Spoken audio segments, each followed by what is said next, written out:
আজকে কিন্তু ফাইন সুন্দর মজার একখান তরকারি রান্ধিছি, আলু দিয়ে, ডাঁটা দিয়ে, বড়ি দিয়ে, পাকা টমেটো দিয়ে, কাতলা মাছ দিয়ে পাতলা একখান ঝোল রান্ধিছি।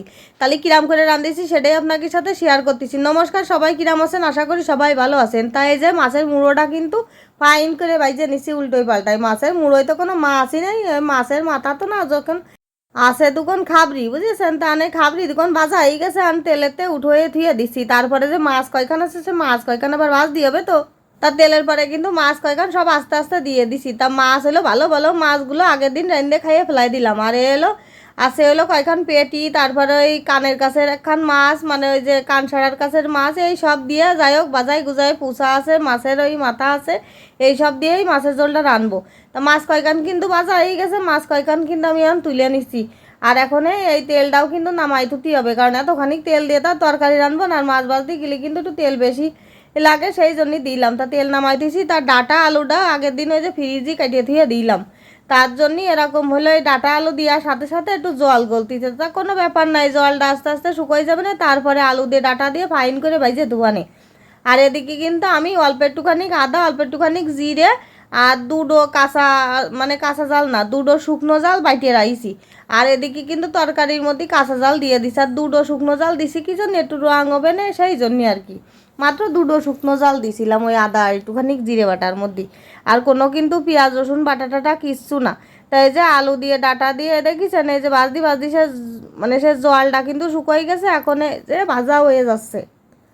এই আলুটা ডাটাটা ভালো করে ভাজা হয়ে গেলে এবার মশলা দিয়ে দিলাম। দেখছেন কট্টুখানি মশলা, মানে হাফ চা চামচের, মানে হাফ চা চামচের জিরে, আর এদিকে হলো ওই রকম হাফ চা চামচের আদা বাটা, এইটুক দিছি, আর দুটো জাল বাটা, কোনো রকম একটু আদা জিরে বাটা দিছি, আর হলো বিলিন্ডারে বাটিছি, তো ওই জন্য একটু ঝোল ঝোল হয়েছে। আর কট্টুক দিছি দেখিছনি তো, তারপরে লবণ দিয়ে দিছি, হলুদ দিয়ে দিছি। এইবার মশলাটা ভালো করে একটু কষাই নিচ্ছি।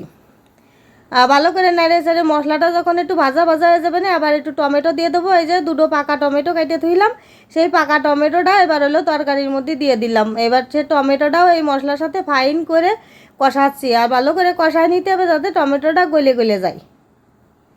আর যেহেতু একটুখানি মশলা দিয়ে আসে, তো ওই মশলাটা দিয়ে টমেটো দিয়ে কষাচ্ছি, ফাইন সুন্দর কিন্তু গন্ধ বেরোচ্ছে বুঝেছেন। আর এইবার ডাইলে দেবো হইলো জোয়াল, আর জোয়ালটা কিন্তু বেশ খানিকটা দেবো, কারণ এই তরকারিটা ফুটবে, তারপরে ওই মাছের মাথা মাছ সব কিছু একটু জাল খাবে। অত কড়া করে মাছ ভাজেছি, আর জলের সাথে একটু জাল না খালি সে মাছে কিন্তু স্বাদ লাগে না, ওই জন্যই জলটা একটু বেশি করে দিছি। তারপরে আবার সম্বরা দিতে হবে, আবার বড়ি দেব, ওই জন্যই তো একটু জলটা বেশি দিলাম। তা দেখছেন জলটা কিন্তু বেশ ফুটে উঠেছে, আর একটুখানি শুকোয়েও গেছে। তাই এই সময় কিন্তু আমি এবার মাছের মাথা দিয়ে, মাছ দিয়ে, সব কিছু দিয়ে ডাইলে দিলাম।